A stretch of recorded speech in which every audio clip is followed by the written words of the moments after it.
Jason Ford, how could you? Telling me how I can fix my deck list, really? As if my deck list is garbage?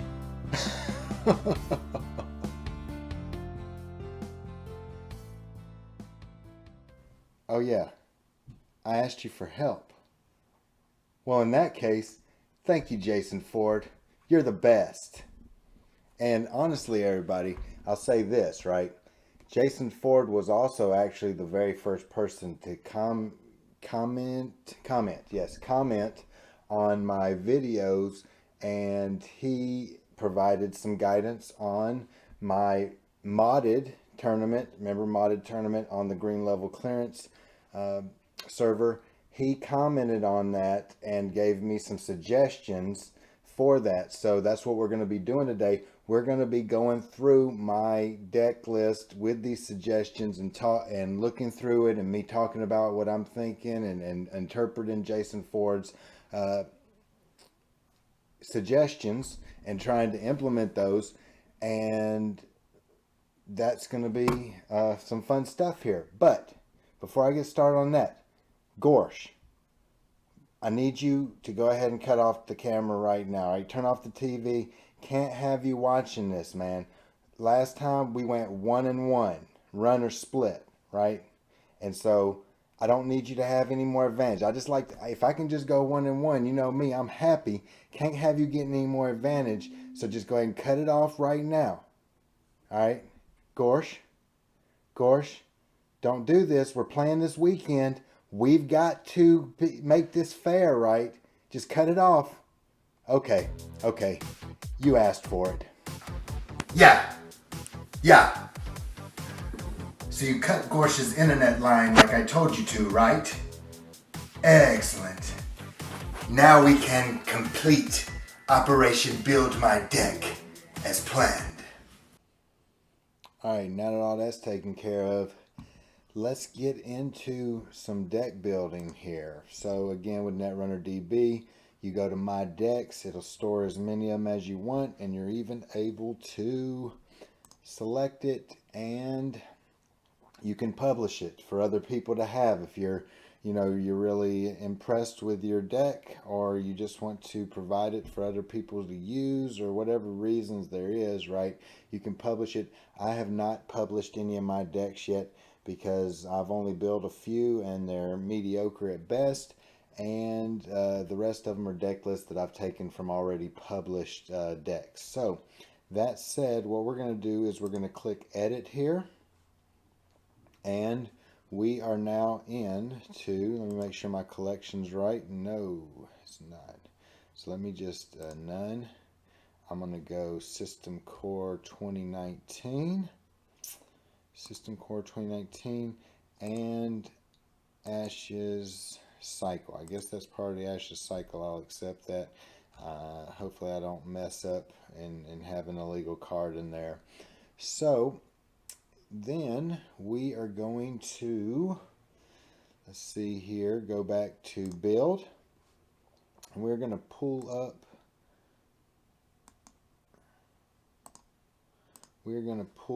this here. This is the comments that Jason Ford provided. And I just put them in a notepad here. So let me go ahead and see if I can't make it a little bigger. All right, so the first one is, he says, 2 times sneak door, 3 times leg work, and plus headquarter interface is too much headquarter pressure. I would probably only run 1 sneak door plus either 1 headquarter interface or 1 leg work, right? And so what I believe, this is coming from a noob's interpretation, right? What I believe he's saying is, if you're going to focus all your attention, which there are decks that do put predominantly all their pressure on headquarters, and as you know, that's something that Criminal does quite a bit. They are headquarter focused. Shapers usually, generally, R&D focused, and Anarchs has the ability to oftentimes manipulate things in archives to either get them into archives or other things. So those are kind of the areas that each of the factions are kind of focused on. From what I understand, please correct me if I'm wrong. I know there's ways. I know there's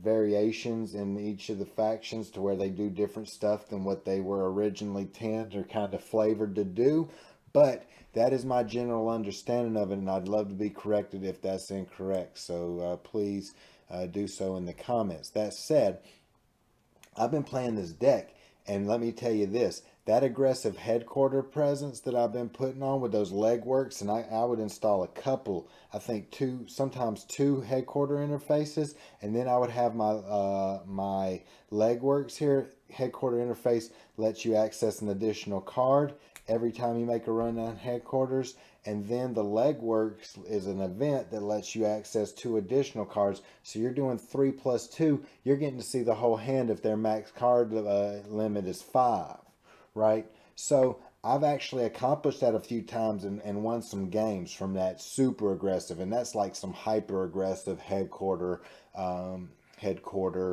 pressure there. Okay, but the problem is I'm putting all my eggs in one basket, is I think what Mr. Ford is trying to say. Putting all my eggs in one basket. Now, what happens if they ice up aggressively or heavily on headquarters? Now, all of a sudden, or if they understand that all my pressure's on headquarters and they decide to just start throwing their agendas into those servers that are well protected and I can't get to. All of those are possibilities, and they're reasonable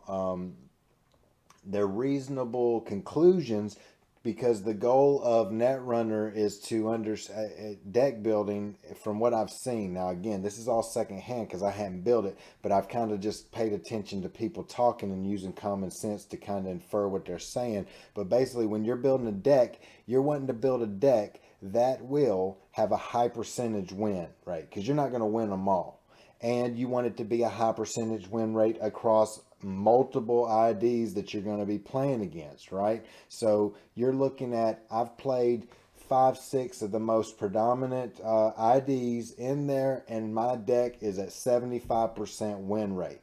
That's probably a good deck, I think. I think that's a good percentage. I think that's something I've heard before. So in that case, you've now created a well-rounded deck that can handle the field in a pretty good chance of you winning, taking out those games where you just get bad card draw, they get great card draw, you just miss that card in headquarters that you could have got to win the game. Those are the kind of things that you're dealing with percentages. So what I've now done is I've took a deck that can be super awesome if everything comes together well, but can also be a huge flop if I don't get the draw, or if they do something unexpected, and ice up headquarters or an archives or whatever, because I'm running a sneak door beta as well, which lets you go in through archives to get into headquarters, right? Now, so he's suggesting to drop down. Let me see. I'd probably only run one sneak door. I really like that sneak door crutch, but I don't disagree with him on that. So I'm definitely going to modify that one here. Okay, so I'm going to drop down to one sneak door. This is just going to open up other card slots. Now I got to figure out what to put them in, because again, I'm dealing with a limited card pool with System Core 2019 and Ashes for that modded tournament that I'm going to be playing Gorsh with. Luckily, his internet's cut right now, so he won't know what I'm playing, right? No, I'm just playing. But yeah, I hope hopefully he doesn't glean too much information off of this, and then maybe he'll choose not to watch it until afterwards. But I'm excited to play Gorsh. We had a great. I remember playing him last time. We went 1-1. We had a good time, and he ended up again. I reached out to him this time. We had a great conversation the other day. He even put me on a Discord channel. Let me show you that real quick for Star Wars Rebellion. Getting off on side tangents. Anyway, so Star Wars Rebellion is an epic 2 to 4 hour 2-player game, and you've got these guys out here on the Star Wars Rebellion server that are talking about rules and as well as locking on games on Tabletop Simulator. I have not found myself interested in playing on Tabletop Simulator, but I almost want to give it a shot. Star Wars Rebellion is my number, I believe, 4 favorite game, but I don't get to play it that often, right? Because it is an epic, and I don't have anybody who's, played it much, so it's kind of like having to teach somebody new every time you want to play a 4-hour game. It's just like, so I might take him up on his offer though. But anyway, Gorsh, we had a great conversation the other day while we was coordinating when we were going to get to play, and we'll be playing this weekend. So look out for that playthrough video. All right, off of my side conversation, let's get back to it. So we got rid of the sneak door there. And I would probably only run plus either one headquarters interface or one legwork. That's pretty hardcore. I'm leaning towards dropping down, definitely, one of the legworks. Let me think about this. I'll drop down one of those, and then I'm also going to drop off. I'm just making a little bit of room for some stuff, right? So I'm going to drop off one of the headquarters interfaces, even though I hate to do it, right? 3 boomerangs. Okay, let's see what else he's got here. Now, you don't need Fairy and Bullgulter. I think most criminals either only run one of each breakers plus 1 to 2 special orders or 2 copies of each breaker. It looks like you're running self-modifying code and special order. Special order is good enough. It's not worth the influence for the others. So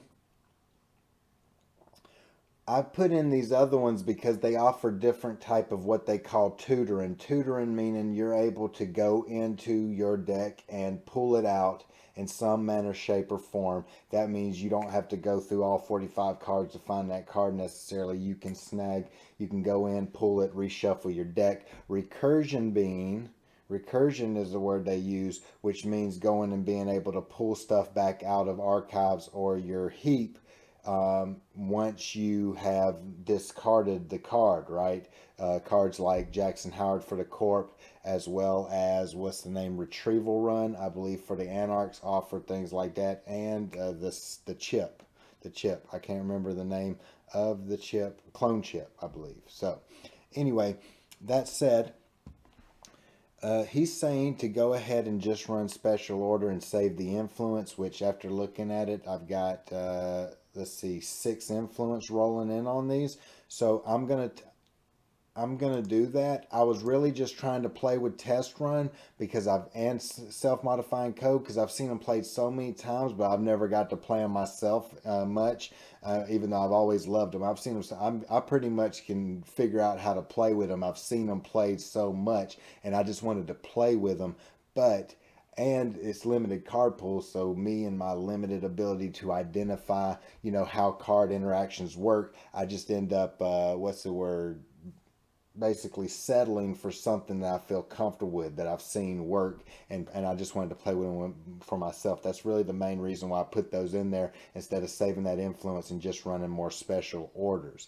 That said, we'll go ahead and bump up special order. Honestly, I think I'll bump it up to 3 right now and just get rid of test run. Okay, I gotta do this. Drop test run there. Okay, and then I'll go over to programs, and I'm going to drop self-modifying code down to 0, so that no longer exists. So I got 3 cards that I can play before I get to my 45 card minimum. One of the reasons why people want to use the minimum number of cards, especially on the runner side, we'll get into corp some other time, but the reason why they want to maintain that minimum is so that you can have consistency in what you draw, right? Instead of having to work through more cards of trying to get those combos, you keep it to the smallest deck possible, and you put in 2 and 3 of the cards that are most important for your combo, so you ensure you get them as soon as possible every game. That's the consistency factor of deck building, right? So let's see here. Let's see what is next. So I'm going to go ahead and go through all his comments, and then we'll start figuring out what we're going to add instead. Use that extra information for a paper clip instead of a corridor. Very interesting, man. I'm a corridor dude, man. Like, there's never been a barrier. I've really, besides some of the barriers that only hit on, the central servers, there's a suite of barrier breakers, passport.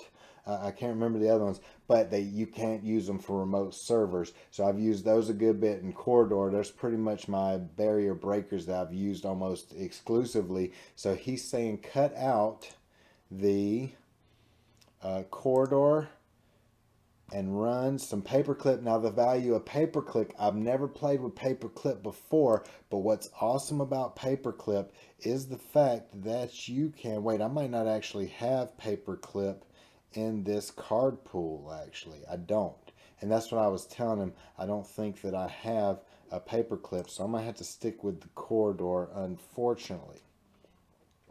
All right, let's see what his next comment is. And Jason Ford, if you have another idea for a barrier breaker to get me out of my, my just constant cycle of corridor, because I just love it so much, it's just so easy.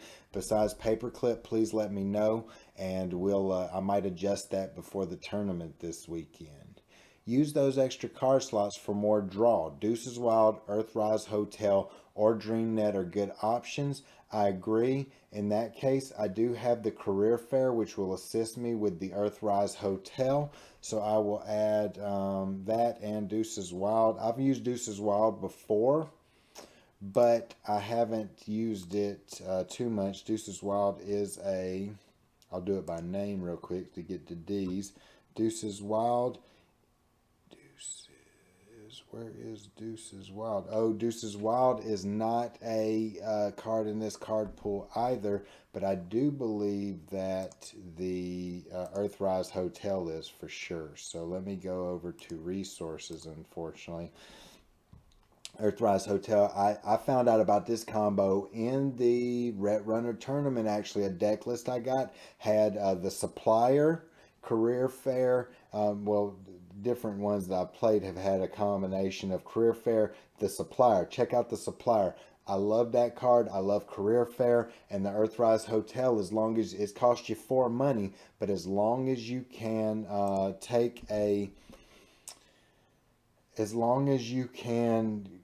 get that $3 reduction from Career Fair, that $2 reduction from the Supplier, man, you're getting 2 cards every turn for 3 turns. That's 6 extra clicks saved, basically. So we're going to run that. We're at 44 cards. Let's see what else he's got to say here. Use those extra card slots for more draw. We did that. Get some R&D pressure in there. Maker's Eye, okay? So we're running that. He's saying get rid of the fairy, and you know what? I've got the special order times 3.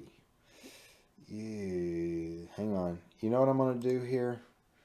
He says that most people usually are special order. He says that most people run 1 to 2 special order or 2 copies of each breaker. So he's pretty much saying he's running 1 of each breaker, which saves you a lot of card pool. I'm just scared of like losing my Begalter and not having a backup if I was to get it trashed, right? And that's why I keep the fairy around as well. It's a quick solution. But what I will do, it's a quick one that if it comes out in the card pool for me, I can have a free breaker to install and run for Sentry. But I'm going to take his word for it, because obviously my game and my deck building skills are not up to par. So I'm not going to I'm going to take a chance and say, hey, let me do it your way, because my way ain't doing that good either, right? And so your way might be that much better, and it might just make it that much more proficient. So that said, I'm going to move back over to programs. I'm going to drop the fairy. I'm going to stay with the Tuba Gulter. I'm going to stay with the Abagnale. Tell me a better code gate breaker, right? I need somebody to tell me a better code gate breaker that I could play in this deck. I need somebody to tell me potentially a better, because I do have some influence left over at this point as well. Tell me a different card I could play for that. I'll only run 2 special orders like he said, which will give me some card slots. I think I'm going to run just a standard diesel almost, because I got extra for now. I think I might roll that way. Let me see here. So I wanted to drop another. I wanted to drop another not sure gamble special order.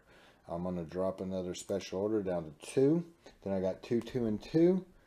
Then I got 2 data suckers, 2 Rozeki, 1 sneak door beta, and now we're gonna use the rest of our cards. I'm gonna get I think I got enough card draw with Blueberry Diesel and Earthrise Hotel. You let me know if you disagree with that statement.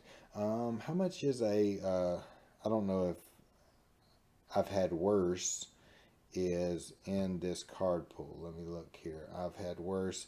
I don't see it. So we got 42. He's saying I'm going to go ahead and add in an R&D interface. I really do like that card, and a Maker's Eye. I've run a lot of Maker's Eye in here as well. So we'll run 2 Maker's Eye and a R&D interface for 2. Okay. And then, let me see this Diesel Knight costs 2. What other ones do we have here that I could pull off?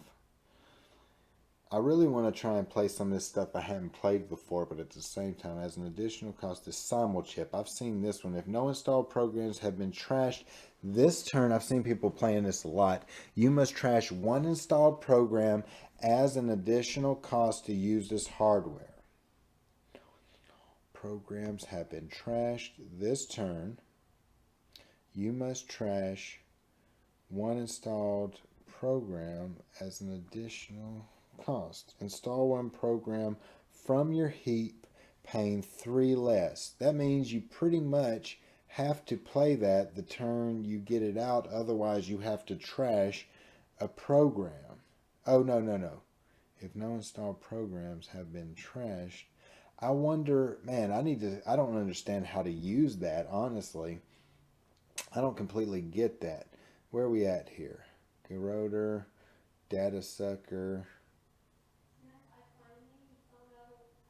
Alright, so I think we are good to go here. I'm gonna stick with this. Somebody let me know what I can do better on this deck, right? Please.